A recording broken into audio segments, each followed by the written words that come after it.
Yes. तो बच्चों मैं अभी जो यूनिट स्टार्ट करूंगा आपकी, वो लॉज ऑफ मोशन पे ही बेस्ड होगी।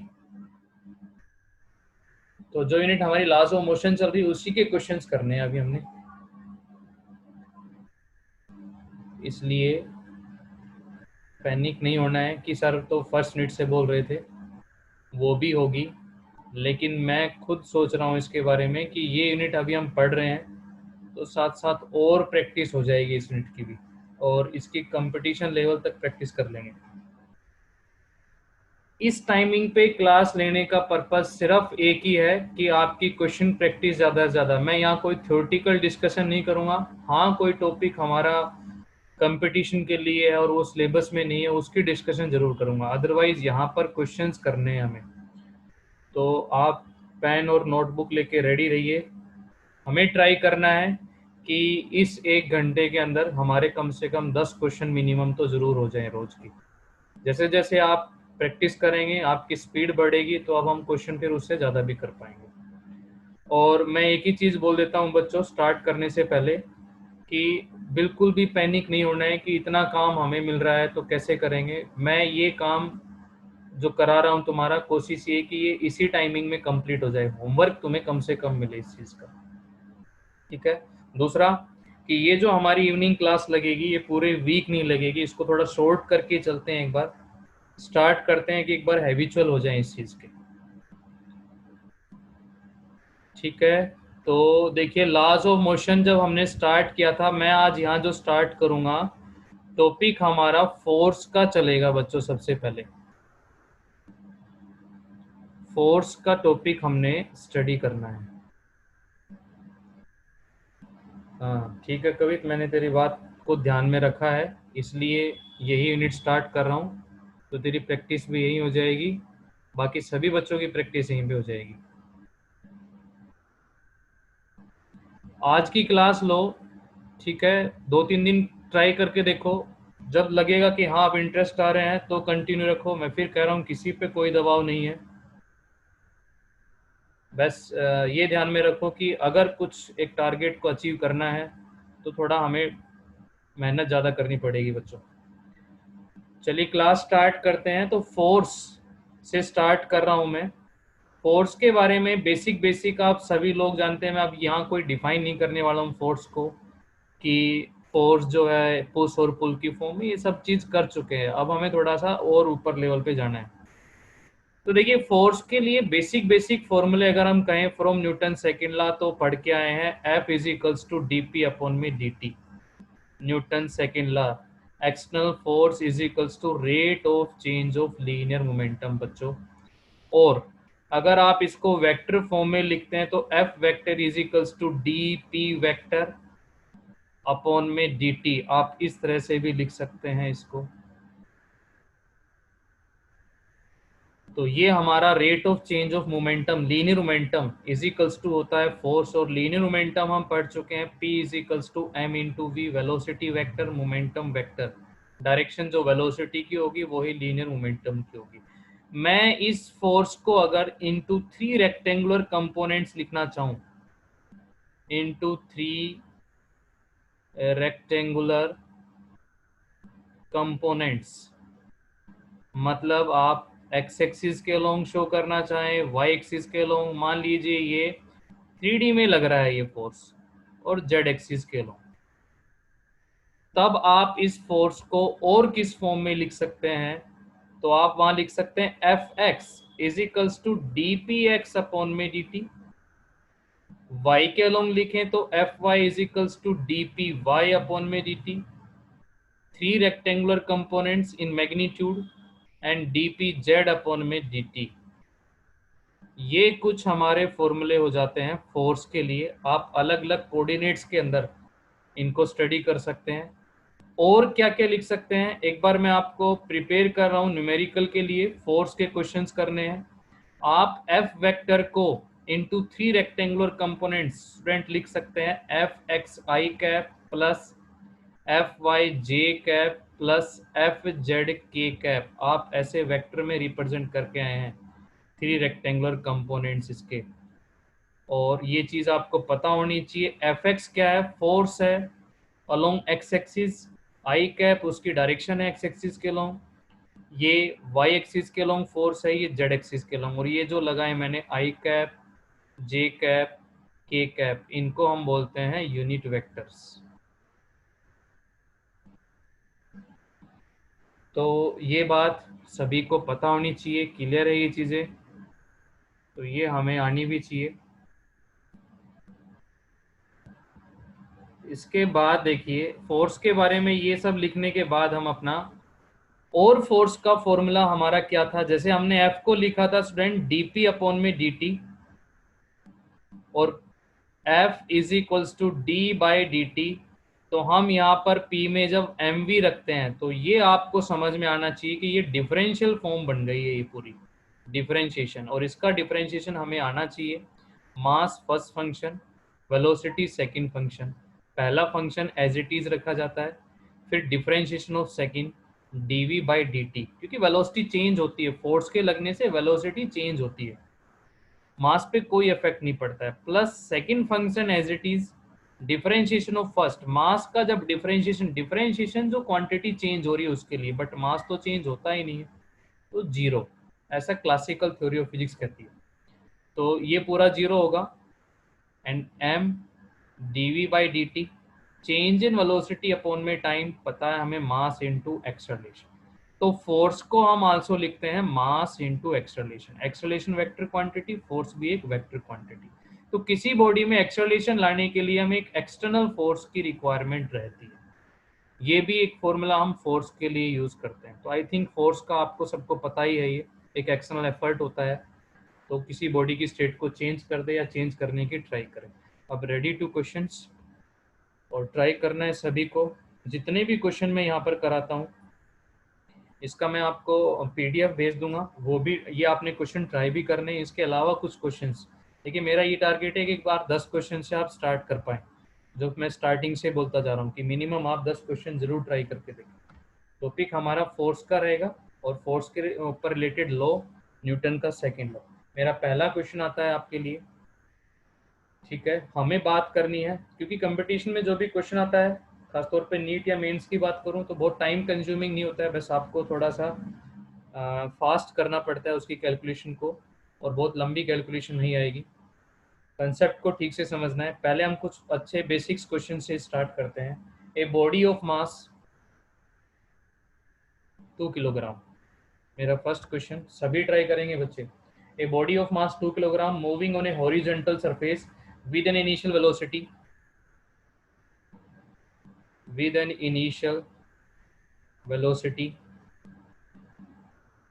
4 meter per second. Mass 2 kilogram, initial velocity 4 meter per second, comes to rest after 2 seconds. Comes to rest after 2 seconds. 2 second के बाद रेस्ट पे आ जाती है। If one wants to keep this body moving on a same surface with a velocity, हम चाहते हैं कि ये बॉडी सेम सरफेस पे सेम स्पीड से चलती रहे। We want the body moves on same surface with same velocity,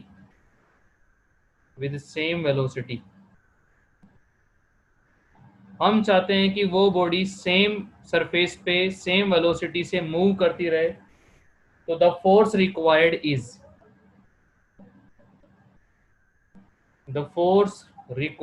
is कुछ टाइम में इतना आपका प्रैक्टिस हो जाना चाहिए कि जब तक मैं ऑप्शन लिखूं तब तक आपका आंसर ही आ जाए। 8 Newton, 4 Newton, 0 sir 4 Newton and 2 Newton. Very good, 4 Newton right answer. सभी प्रैक्टिस करें भी, शाबाश sir 4 Newton. Very good, yes sir 4 Newton. Yes 4 Newton good, ठीक है शाबाश।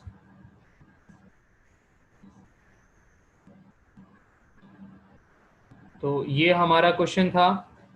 हमने करना क्या है, रेस्ट पे आ गई है 2 सेकंड के बाद, यहाँ से एक्सेलरेशन निकालेंगे बच्चों, मास दे रखा है, ठीक है, वेलोसिटी है, 2 सेकंड के बाद वो रेस्ट से स्टार्ट करती है, नहीं रेस्ट पे आ जाती है, तो इनिशियल वेलोसिटी ये है उसकी, using equation of motion u v is equals to u plus 80 and v zero, u हमारे पास 4 है और एक्सेलरेशन a, और यहाँ से टाइम है आपका 2, तो यहाँ लिखेंगे माइनस का 4 is equals to 2a and a is equals to -2 metre per second square.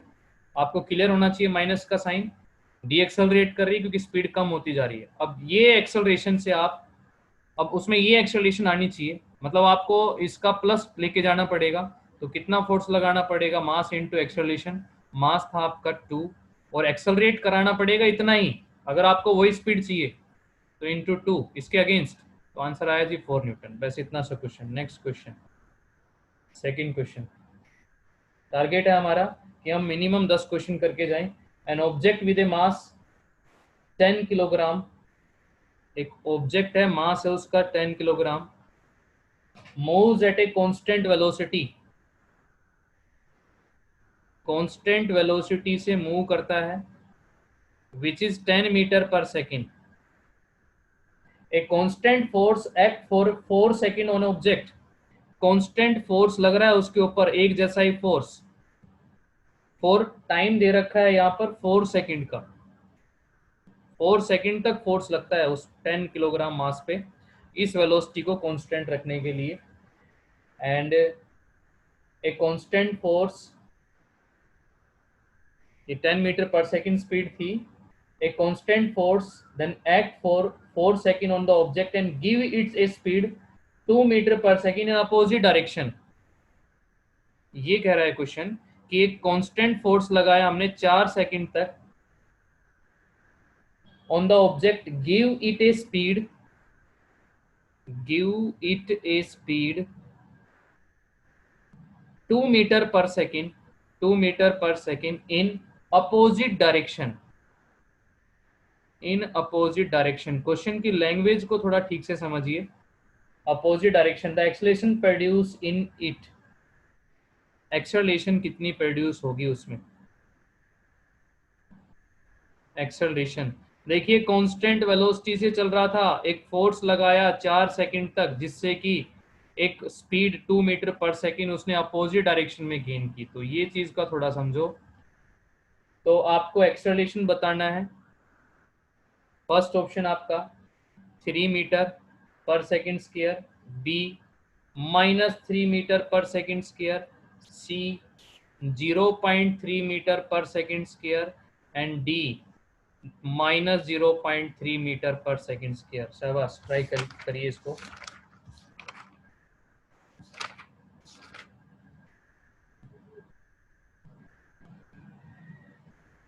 Acceleration बतानी है आपको,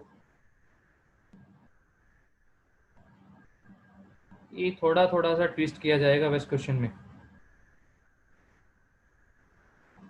-3 metre per second. Yes, right answer, very good, very good, बहुत अच्छा कर रहे हो।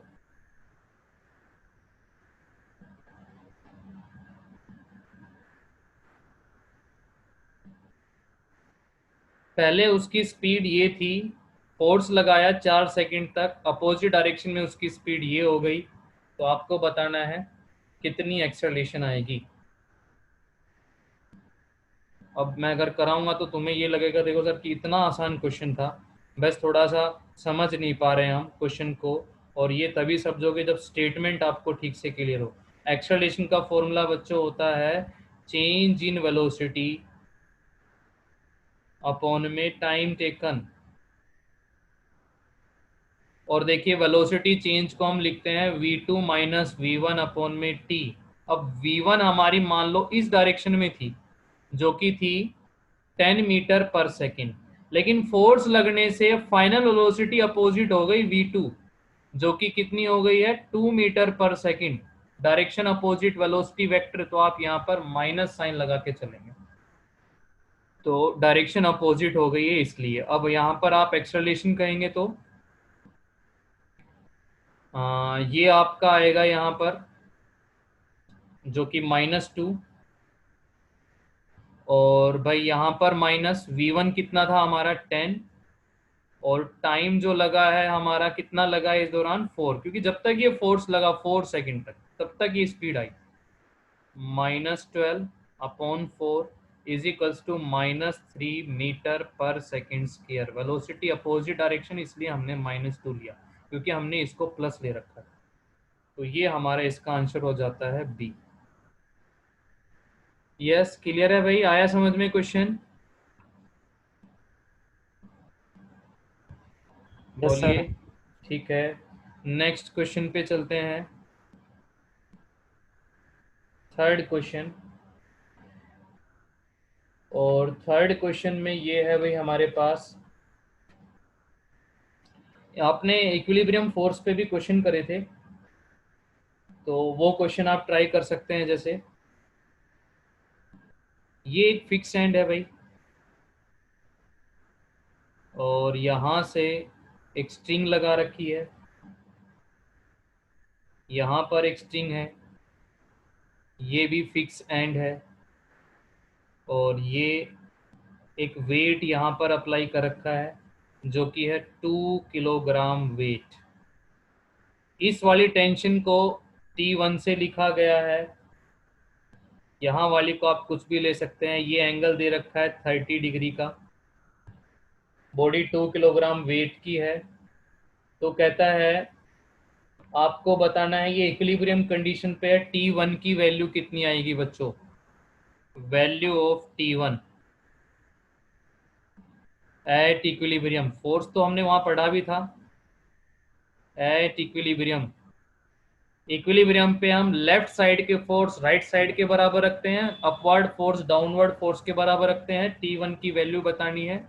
ऑप्शन आपके इस तरह से हैं, 2/√3, सेकेंड √3/2, थर्ड 2√3, फोर्थ 2। करिए ट्राई, शाबाश।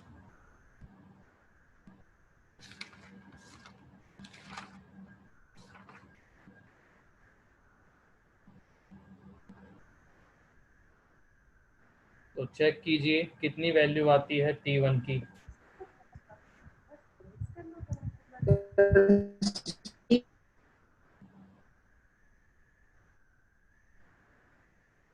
यस, रिप्लाई दीजिए। 2√3. 2√3 right answer, very good. 2√3।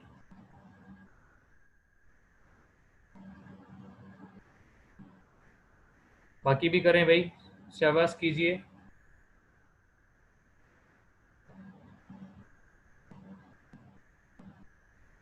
Diagram को पूरा करते हैं, तो डायग्राम को हम पूरा करने के लिए यहाँ पर रिजोल्यूशन का यूज कर लेते हैं भाई।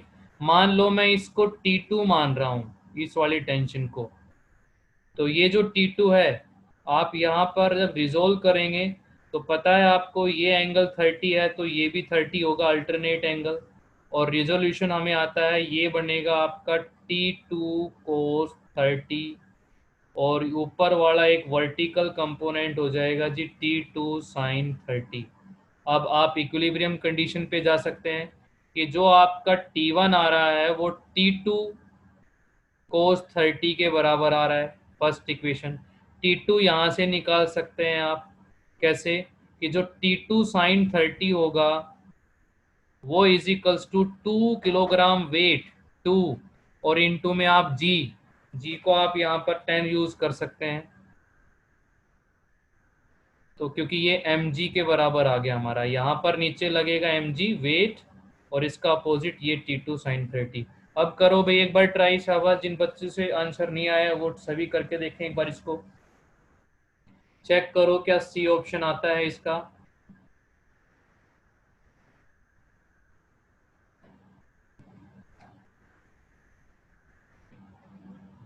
चेक कीजिए भाई।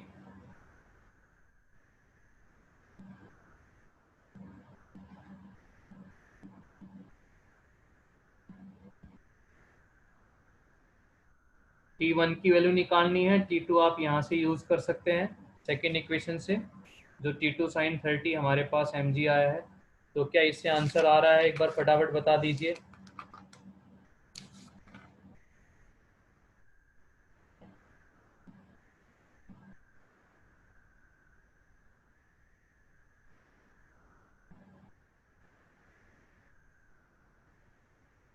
क्या नहीं हो रहा इससे?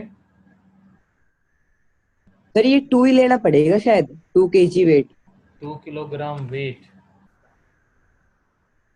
अच्छा अच्छा सर अच्छा, इससे यहाँ पर 22 यस kg आ सर, रहा है। बिल्कुल सर। हाँ ठीक है यस ठीक है। सर। सुनो एक बार, यहाँ पर ये मैंने ओके, यहाँ पर ये 2 न्यूटन ले लीजिए भाई, 2 न्यूटन ले लीजिए इसको। ये मिस्टेक होगी, ये 2 न्यूटन ही है पूरा। तो यहाँ से आप चेक करो एक बार, 2√3। आ गया सर, आ गया। ठीक है, ओके। चलिए नेक्स्ट क्वेश्चन पे चलते हैं भाई। हमारा 4th क्वेश्चन, इसके बाद 4th क्वेश्चन ये है कि मास दे दिया बॉडी का 0.3 kilogram is subjected to a force. Force उस पर अप्लाई हो रखा है F इजिकल्स टू माइनस का kx, और k की वैल्यू यहाँ पर कोई भी कांस्टेंट होगा ये, तो इस k की वैल्यू यहाँ 15 न्यूटन पर मीटर, इसको स्प्रिंग कांस्टेंट भी बोला जाता है। अभी मैं सिर्फ इसको k कह रहा हूँ। तो इस k की वैल्यू ये दे रखी है। What will be it's initial acceleration, what will be it's initial acceleration,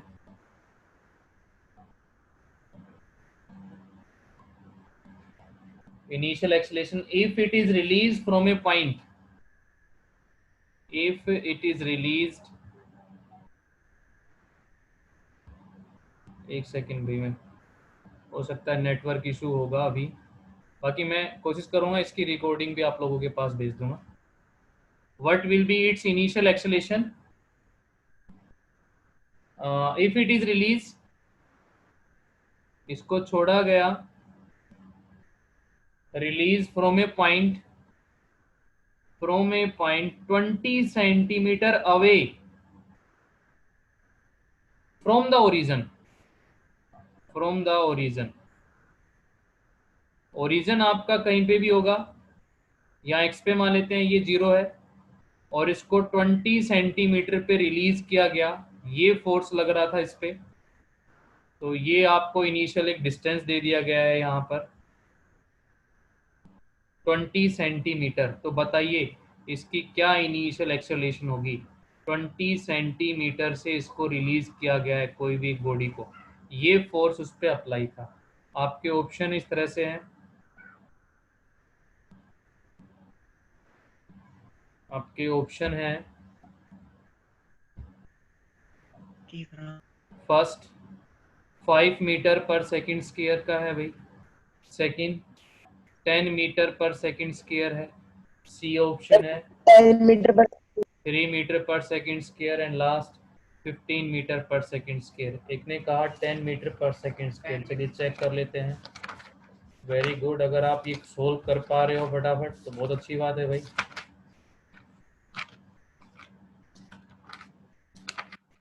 एक सेकंड, मैं इसका आंसर चेक कर लेता हूँ।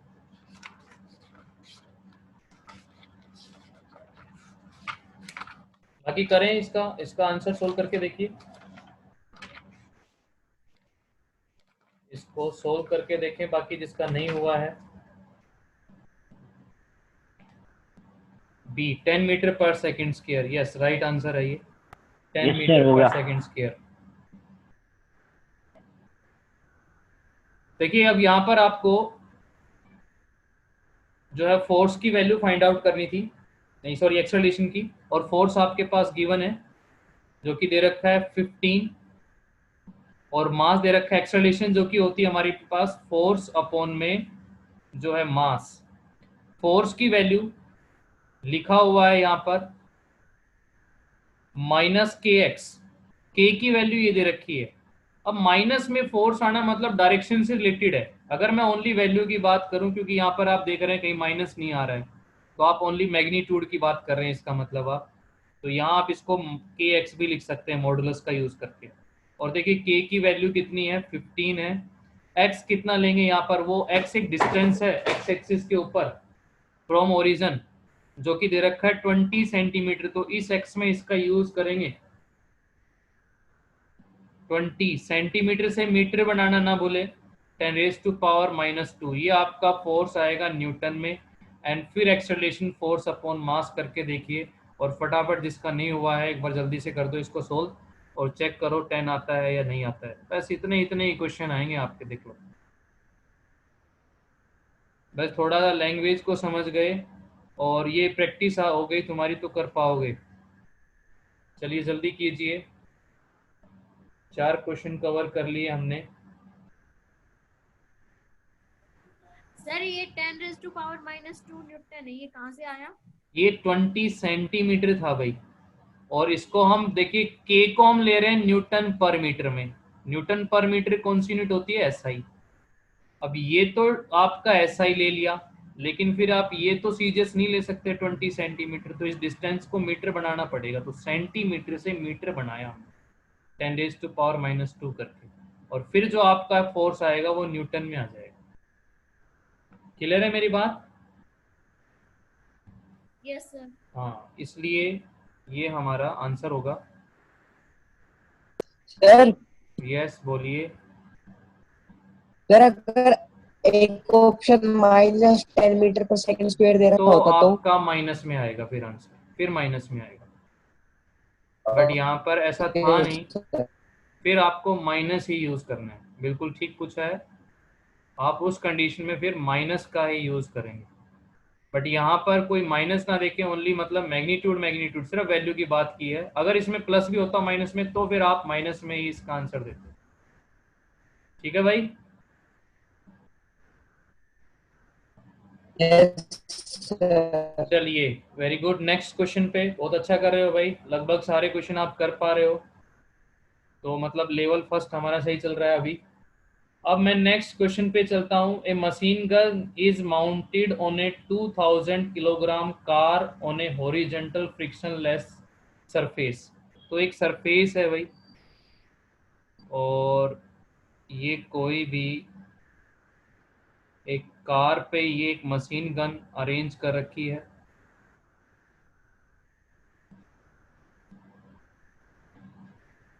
तो यहाँ पर कोई भी एक इस तरह से कोई एक मशीन गन है, इस कार पे अरेंज किया हुआ है, इसको माउंटेड होने। इस कार का मास दे रखा है 2000 किलोग्राम। मैं यहाँ पर लिख देता हूँ, mass of car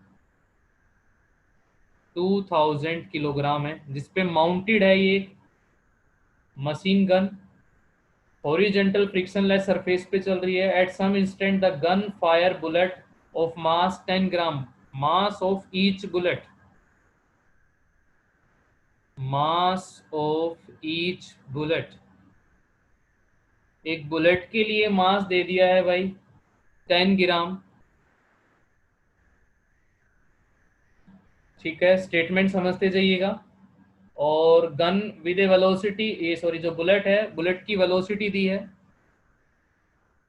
500 metre per second, velocity of bullet with respect to car. With respect to car, इसका मीनिंग समझना है, यहाँ पर इसको कोरिलेट कर रहा है कार के साथ, क्योंकि हो सकता है भाई ये कार भी मूव कर रही हो, ठीक है, लेकिन कार के साथ इसकी जो स्पीड है वो रिलेटिव ये है, मतलब 500 मीटर पर सेकेंड। ये जो बुलेट निकल रही है कार के रेस्पेक्ट में, कार फिर चाहे स्टेशनरी या रेस्ट पे, वो कुछ भी हो सकता है, बाकी अभी तक इसमें दिया नहीं है कार की स्पीड के बारे में।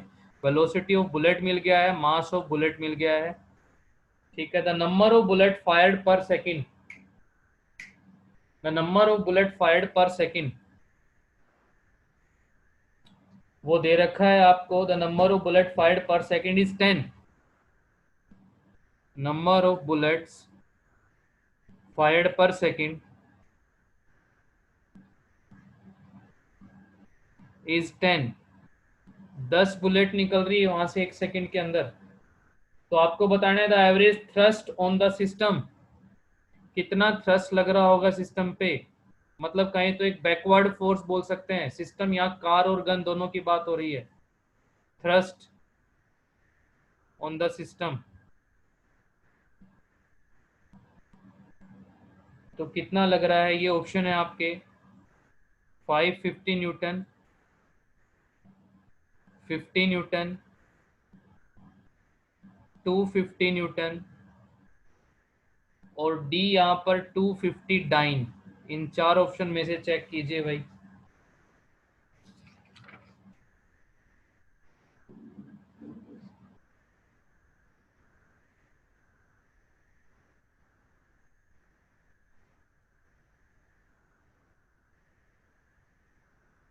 कितना फोर्स यहाँ पर एक्ट कर रहा है। From the law of conservation of linear momentum, जितना बुलेट पे फोर्स लगता है फॉरवर्ड डायरेक्शन में, उतना ही गन पे बैकवर्ड डायरेक्शन में भी एक फोर्स आता है। उस गन से बुलेट निकल रही है 10 बुलेट्स पर सेकंड। इस तरह का क्वेश्चन मैंने आपको लॉज ऑफ मोशन में डिस्कस भी किया था, एक इम्पोर्टेंट टाइप है ये भी क्वेश्चन की। F equals to dp upon dt, एक बुलेट का momentum change, n number of bullet का मोमेंटम चेंज। तो यहाँ से आप सोल्व कर सकते हैं और फिर आंसर पे पहुंच जाएंगे। यस, वेरी गुड, ट्राई करो अभी तक जितना क्वेश्चन ट्राई किए उसी तरह से।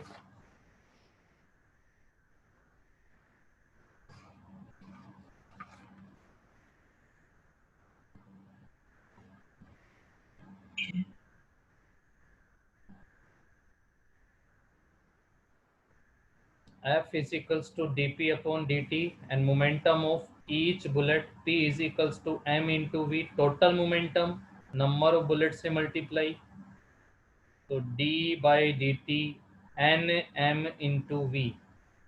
वैसा कुछ नहीं बचा है इसमें।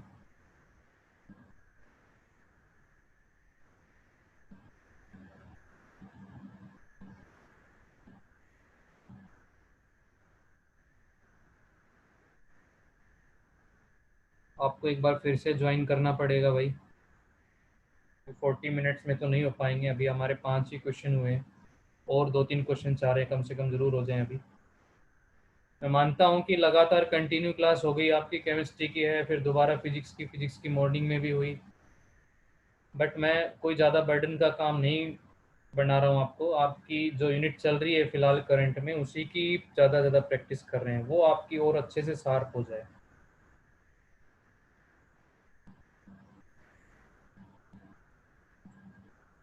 Sir 50 Newton. Yes, right answer, बिल्कुल 50 न्यूटन।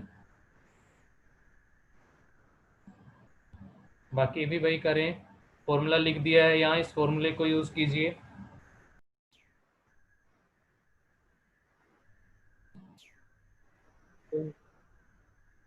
देखिए करा देता हूं मैं क्वेश्चन, चलिए, कि हम ये फॉर्मूला जो यूज कर रहे हैं, rate of change of momentum from Newton second law, तो एक बुलेट का momentum change DP upon dt, number of bullets, क्योंकि 1 सेकंड में 10 बुलेट निकल रही है, उन 10 का 10 का मोमेंटम चेंज हो रहा है, तो n, और बाहर आएगा क्योंकि नंबर ऑफ, तो ये तो कांस्टेंट है, n mv हो जाएगा। अब बच्चों यहाँ पर मास कांस्टेंट है तो मास का डिफरेंशिएशन होगा नहीं, इसको भी आप आगे करके लिख सकते हैं, तो ये हो जाएगा n m dv by dt। ठीक है, और कितनी वेलोसिटी चेंज हो रही है ये आपको पता है। जब फायर नहीं किया था तो बुलेट की स्पीड 0 थी, उसके बाद फायर करने पे 500 मीटर पर सेकंड, तो आपका डीवी जो होगा वो 500 माइनस 0, क्योंकि पहले वो रेस्ट पे थी, और ये हो जाएगा फिर एन एम इंटू में 500, नीचे टाइम है, और ये एन बाई डी टी दे रखा है, कितनी बुलेट, 10 बुलेट 1 सेकंड के लिए। टाइम आपका अगर 1 सेकंड हो जाए यहाँ पर, तो नंबर ऑफ बुलेट्स आपकी 10 हो जाती है। तो 10 इंटू में एक बुलेट का मास आपको गिवन है यहाँ पर 10 ग्राम, ग्राम से किलोग्राम जरूर बनाना है, 10⁻⁻3, और इंटू में 500। यहाँ से आपका आंसर आ जाता है 50 न्यूटन। बताइए अब मुझे समझ में आया ये?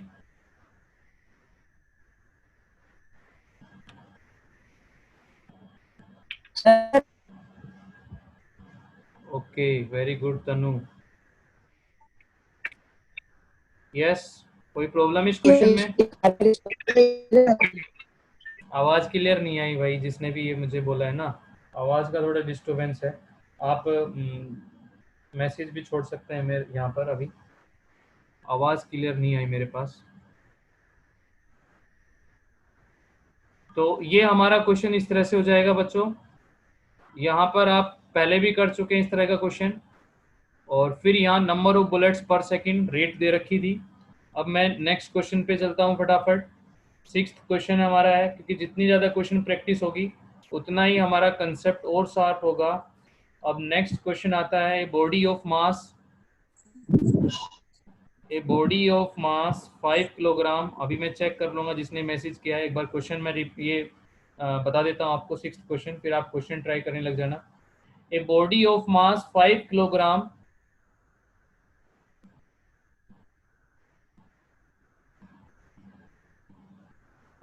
starts from the origin with initial velocity, starts from origin with initial velocity, u दे दिया है। अब u को वो रिजोल्व करके दे रखा है ऐसे 30 i cap plus 40 j cap metre per second, initial velocity दे दी। इफ ए कांस्टेंट फोर्स, और फोर्स अप्लाई कर रखा है ऐसे आई प्लस 5j न्यूटन, ये फोर्स अप्लाई किया है भाई यहाँ पर। और आगे ना यहाँ माइनस भी लगा रखा है जैसे X on the body, the time in which the Y component, आपको टाइम निकालना है, the time in which the Y component, the Y component of the velocity, of the velocity becomes zero. कितने time पे y जो velocity है उसका y component, यहाँ पर कंपोनेंट की टर्म में दे दिया, ये x कंपोनेंट y कंपोनेंट, ये y कंपोनेंट जीरो हो जाएगा। कितने टाइम में? ये अपोजिट फोर्स लग रहा है उसको डी एक्सलरेट कराने के लिए, इसलिए यहाँ पर माइनस लिखा हुआ है, तो उसको रोकेगा तो ये वाला कंपोनेंट कितने टाइम में जीरो हो जाएगा। ऑप्शन आपके हैं 5 सेकेंड में, अच्छा क्वेश्चन है, 20 सेकेंड में, C option 40 second, and D option 80 second. इस तरह के क्वेश्चन हम जो है वहां नहीं कर पा रहे थे, अब वो यहाँ हो जाएंगे। तो भाई ये बताइए मुझे इसका आंसर कितना आएगा, ट्राई कीजिए एक बार इसको।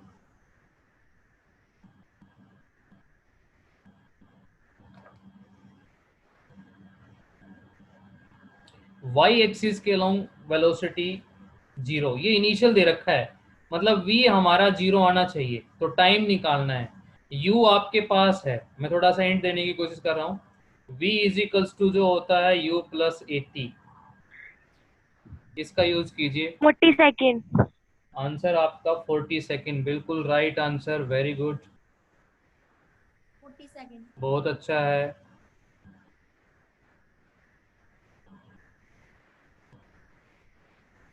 फोर्टी सेकेंड आपका आंसर आएगा यहाँ पर।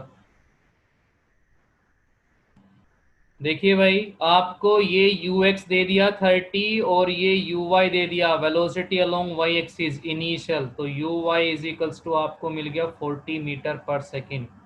y एक्सिस के अलोंग फोर्स, ये x एक्सिस के अलोंग, ये y एक्सिस के अलोंग, तो y एक्सिस के अलोंग फोर्स है जी आपका -5 न्यूटन, रिटार्डिंग फोर्स लगा रहा है यहाँ पर। तो आप यहाँ से एक्सेलरेशन कैलकुलेट कर सकते हैं, वेलोसिटी जीरो और मास गिवन है, पहले आप एक्सेलरेशन निकाल लेंगे, वाई एक्सिस की एक्सेलरेशन होता है फोर्स अपॉन मास, तो यहाँ पर आप 5 डी एक्सेलरेशन ही होगी, वो स्पीड कम होगी इसलिए माइनस, एक्सेलरेशन का माइनस आना रिटार्डेशन या डी एक्सेलरेशन, तो -5 और फोर्स हो गया अपॉन में मास, भी 5 है, तो ये आ गया आपका -1 मीटर पर सेकेंड स्क्वायर। इसमें पुटअप कीजिए, यहाँ पर v को 0 कीजिए, u आपके पास गिवन है, टाइम आपका आ जाएगा जी 40 सेकेंड प्लस के अंदर, तो आंसर आपका हो गया सी। बोलो बच्चों, आया समझ में क्वेश्चन ये?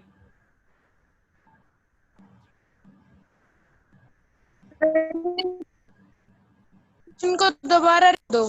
दोबारा रिपीट कर देता हूं मैं, देखो u जो हमारे पास गिवन था वो 30 i cap plus 40 j cap, इसका मतलब है वेलोसिटी के दो component along x and y।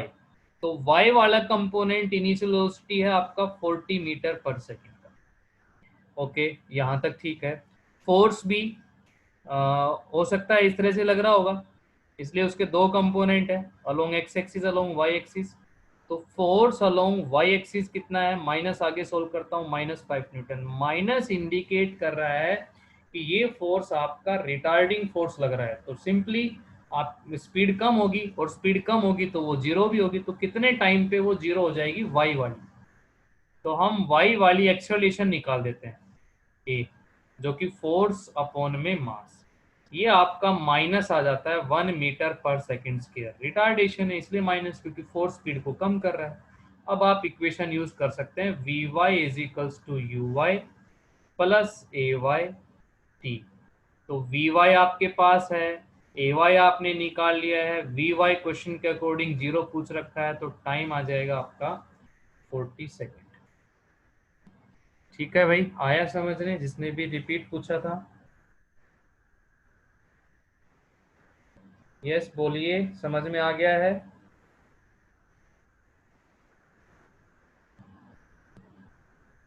बच्चों समझ में आ रहे हैं क्वेश्चन? अरे मुझे ये बताओ, इंटरेस्ट आ रहे हैं, मजे आ रहे हैं क्वेश्चन Yes, करने में? ये ना हो कि बस जबरदस्ती बैठे रहो और क्वेश्चन नहीं हो पा रहे हैं। यस, विशेष भी है क्लास में, विशेष समझ में आ रहा है भाई?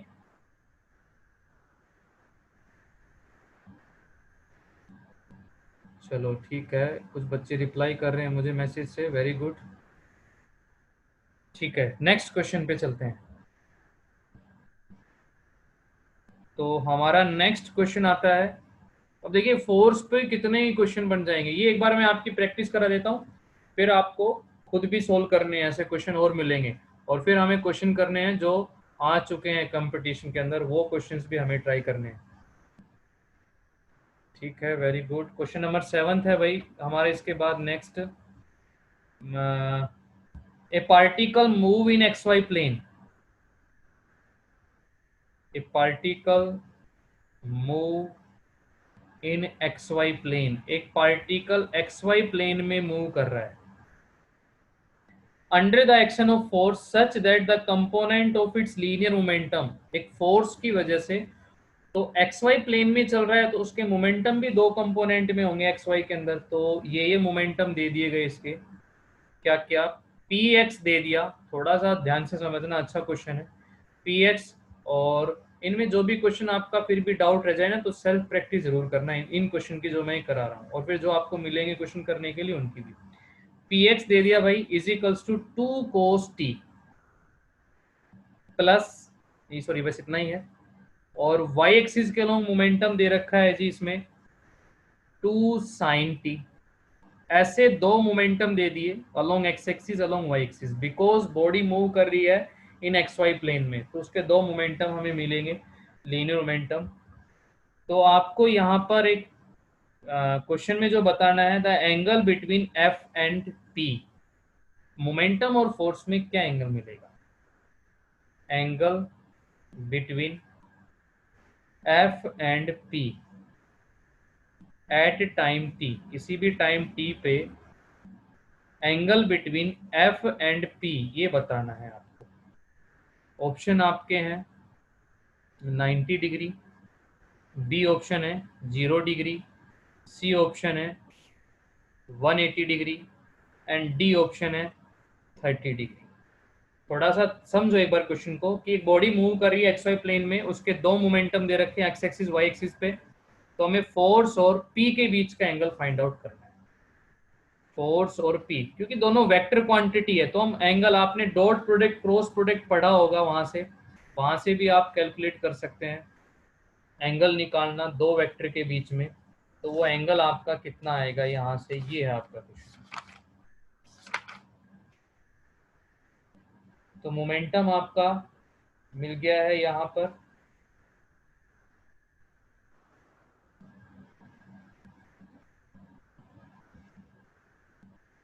करो एक बार ट्राई भाई।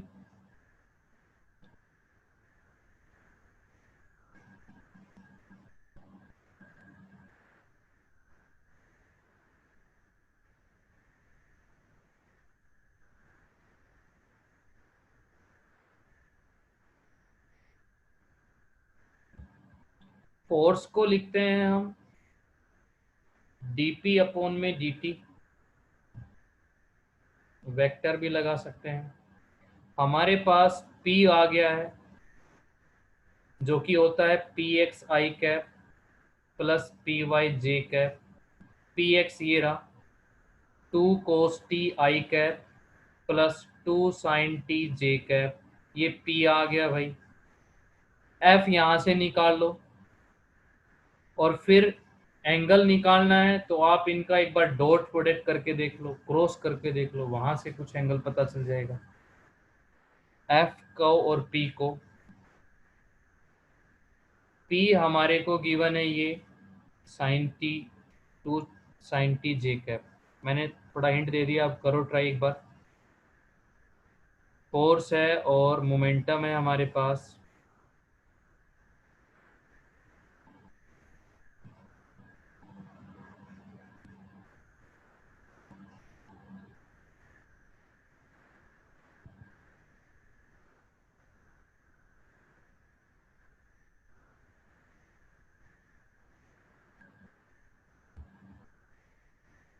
आज केमिस्ट्री वर्ड निकला।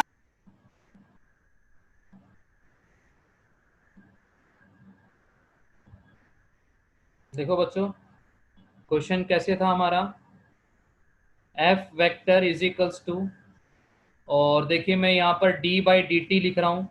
वैल्यूज पुटअप करूँ मैं पी एक्स की और पी वाई की, क्योंकि हमारा जो ये p है वो ये है पी एक्स, ये p की जगह पी एक्स आई कैप प्लस पी वाई जे कैप, ये वैल्यू रख ली मैंने। चलो समझ लो एक बार इस क्वेश्चन को सभी। f vector is equals to D by D T.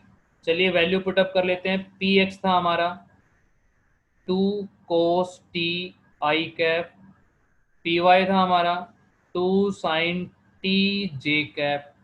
अब आपको डिफरेंशिएशन पता होना चाहिए। कोस का मैं जैसे ये करता हूँ d बाई डी एक्स और कोस एक्स, कोई बताएगा मुझे डिफरेंशिएशन? बड़ा सिंपल है ये तो। कोस का डिफरेंशिएशन, कोस थीटा का थीटा के रिस्पेक्ट में या कोस एक्स का एक्स के रिस्पेक्ट में क्या फॉर्मूला होता है डिफरेंशिएशन का?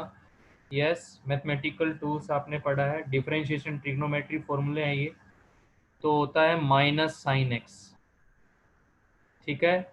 और अगर आप साइन एक्स का करें d बाई डी एक्स और यहाँ पर साइन एक्स दे रखा है तो वो होता है प्लस का कोस एक्स, फिर x का x के रिस्पेक्ट में 1 आता है जो कि हम लिखते नहीं। तो ये फॉर्मूले यूज करते हैं तो डिफरेंशिएशन हो जाएगा यहाँ से और फिर हमें वैल्यू मिल जाएगी फोर्स की। f vector is equals to 2 तो कांस्टेंट है, कोस का अगर डिफरेंशिएशन करता हूं तो आएगा माइनस साइन टी, टी का टी के रिस्पेक्ट में 1, ये हो गया आई कैप। ऐसे ही प्लस अब मैं इसका करूंगा साइन वाले का तो हो जाएगा 2 कोस टी प्लस में और साथ में जे कैप। ये आ गया हमारे पास f और ये रहा हमारे पास p। अगर मैं ये करता हूं f vector dot p vector तो आता है एफ पी कोस थीटा। तो यहां से एफ पी कोस थीटा अब आप कैलकुलेट कर सकते हैं। पहले मुझे ये बताइए, ये जो एफ फाइंड आउट किया है मैंने, ये समझ में आया डिफरेंशिएट करके, या फिर से रिपीट करूं इसे? सर फिर से रिपीट कर दो। देखो एक क्वेश्चन लास्ट कर लेते हैं, चलो बस फिर क्लास ओवर कर देंगे। लास्ट क्वेश्चन है, एक बार ध्यान से फिर से समझो। क्वेश्चन हमारा ये था बच्चों कि जो मोमेंटम दे रखा है, एक बॉडी मूव कर रही है एक्स वाई प्लेन के अंदर, body moves in X Y plane. अच्छा क्वेश्चन है। तो देखिए इस तरह का कोई अगर कोई क्वेश्चन आ जाता है, फंस जाता है आपका, तो फिर कैसे सोल्व करेंगे उसको? एक्स वाई प्लेन में मूव कर रही है, उसका मोमेंटम दे दिया एक्स के अलोंग, वो दे दिया 2 cos t, y के अलोंग 2 sin t, ऐसे करके दो वैल्यू दे दी हमारे को मोमेंटम की, px और py।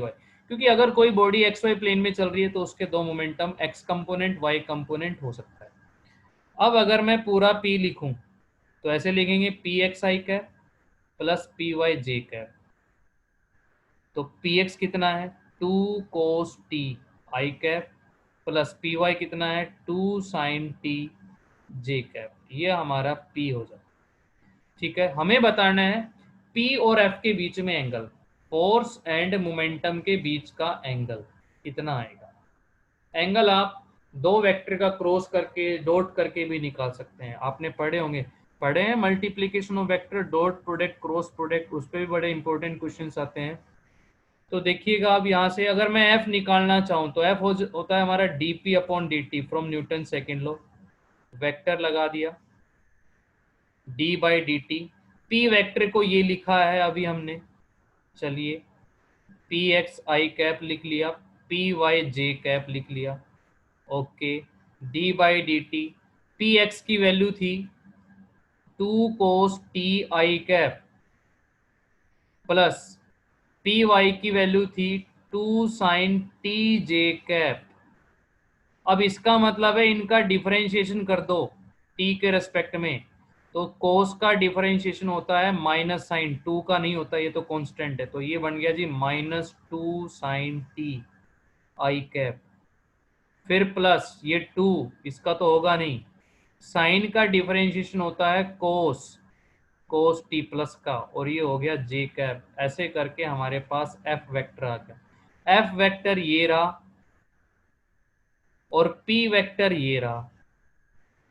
तो अगर मैं इनका डॉट प्रोडक्ट करता हूं F vector dot P vector, तो जैसा हम पढ़ते हैं A vector dot B vector का formula A B cos theta, तो डॉट अगर हम कर लेते हैं तो ये बनेगा एफ पी कोस थीटा। अब यहां से आप कोस थीटा निकालेंगे तो F vector dot P vector upon में एफ पी आ जाएगा। डॉट प्रोडक्ट निकालना आता है आपको, जैसे कि एक ए वेक्टर है A x I cap A y J cap plus A z k cap, एक बी वेक्टर है आपके पास बी एक्स आई कैप बी वाई जे कैप और बी जेड के कैप। तो आई डॉट आई 1 होता है, आई डॉट जे 0 होता है, या आप आई डॉट के करेंगे 0 होता है।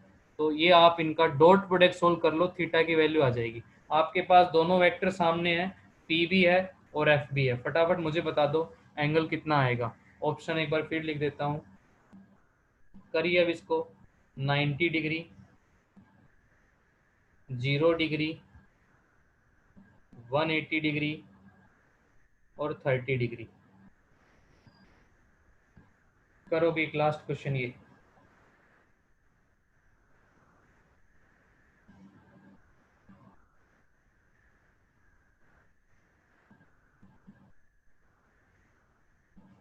यस बताओ भाई।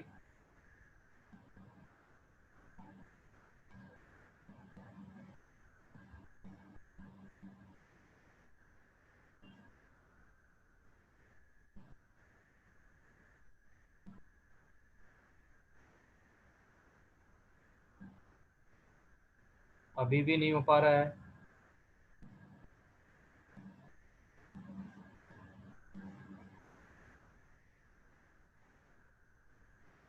लास्ट क्वेश्चन में अटक गए हो, थोड़ा सा क्वेश्चन ट्विस्ट हुआ फिर अटक गए हो, देख लो। और ये सब आपकी प्रैक्टिस पे ही डिपेंड है बच्चों। एफ की वैल्यू रखना -2 sin i cap plus 2 cos t, t है यहाँ पर साइन के साथ भी, जे कैप डॉट पी की वैल्यू रखना। पी कितना था हमारा, पी जो कोस की टर्म में लिखा था ना, ये 2 cos टी। जब आप यहाँ पर यूज करेंगे पी की वैल्यू को, तो 2 cos T I cap plus 2 sin T plus 2 sin T J cap, ये डॉट प्रोडक्ट हो गया। नीचे मैग्नीट्यूड रख लेंगे, और मैग्नीट्यूड आपको निकालना आता है। ए का मैग्नीट्यूड कैसे लिखते हैं, under root A x square A Y square plus A Z square, ऐसे मैग्नीट्यूड निकालते हैं। ऐसे बी का इनका मैग्नीट्यूड निकाल लेंगे रूट करके। चलो एक बार ऊपर चेक कर लेते हैं कि ऊपर क्या आ जाता है। डॉट प्रोडक्ट जब करते हैं तो आई की आई के साथ होती है, होती है कि नहीं होती? आई की जे के साथ तो 0 हो जाएगी। तो -2 sin T I cap 2 cos T I cap I dot I one कितना हो जाएगा बोलो? -4 sin टी cos टी। आया कि नहीं आया? जे की जे के साथ 2 2 जा 4 प्लस का 4 cos टी और sin टी। नीचे कुछ भी आए लेकिन ऊपर देख रहे हो पूरा कट गया है, तो कितना आ गया है बोलो भाई? cos theta is Zero. Theta is equals to 0। cos theta 0 होने का मतलब थीटा कितना है? cos थीटा की वैल्यू 0 होने का मतलब थीटा कितना है? 90 डिग्री। 90 degree. तो आपका आंसर आ गया 90 डिग्री। ये था क्वेश्चन। बताओ मुझे समझ में आया ये क्वेश्चन? बताइए भाई, क्वेश्चन समझ में आया? अब ये एक बार इसकी खुद भी प्रैक्टिस करके देखना कि लास्ट क्वेश्चन कैसे किया ये।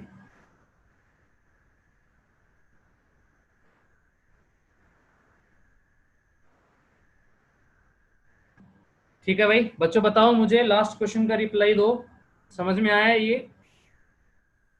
Yes Yes, sir. sir. और एक बार खुद भी प्रैक्टिस करना इसको और देखना कि पूरा कंप्लीट कैसे हुआ है। तो ठीक है, आज हमने स्टार्ट किया है तो ज़्यादा नहीं, हमारे 7 क्वेश्चन हो पाए हैं। अगर कहो तो मैं सिर्फ आपको 5 क्वेश्चन दूं ऐसे प्रैक्टिस के लिए करने के लिए, इतना टाइम तो मिल ही जाएगा। यस बताइए मुझे, 5 क्वेश्चन कर पाएंगे आप?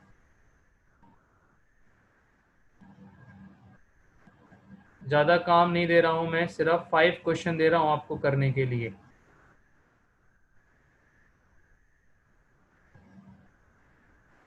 ठीक है, तो ये कुछ क्वेश्चंस थे हमारे फोर्स के, लॉज ऑफ मोशन का फर्स्ट टॉपिक हमने फोर्स के कुछ क्वेश्चंस किए। क्वेश्चन बहुत सारे बनते हैं, अब कंसेप्ट यही यूज करना है। आप देखो इसमें पीछे का भी यूज हो गया, लास्ट क्वेश्चन में हमने जो वेक्टर पढ़ा है, वेक्टर का मल्टीप्लीकेशन, तो इस क्वेश्चन को एक बार करके भी देखना है। तो ठीक है, ये हमारी क्लास रहेगी भाई। टाइमिंग का एक बार मैं कल सुबह जो मॉर्निंग में क्लास होगी ना वहाँ पर बता पाऊंगा, एक बार सर से थोड़ा कंसर्न करके, केमिस्ट्री वाले सर से, कि क्या वो टाइमिंग रखते हैं कल की। तो स्टार्ट किया है हमने, तो उम्मीद है समझ में आई होगी आज की क्लास। और आज की क्लास में अगर आपका फिर भी कोई डाउट रह जाता है तो कल आप डिस्कस कर सकते हैं। ठीक है भाई, कंटिन्यू रखो, 3-4 दिन देखो करके, बर्डन नहीं फील करना है, बहुत स्मूथली काम करना है। आप क्वेश्चन चाहे कम कर लो, लेकिन थोड़ा सा ये है कि प्रैक्टिस, क्वेश्चन आपको ठीक से आने चाहिए, प्रैक्टिस ज़रूर करनी है इनकी। चलिए अब ओवर कर देते हैं क्लास को। कोई भी किसी का डाउट रहता है तो मुझे आप पर्सनली मैसेज भी कर सकते हैं। Okay sir. Okay, sir recording भेज देना इनकी अभी। अच्छा रिकॉर्डिंग भेजनी है इसकी? Yes sir. ठीक है।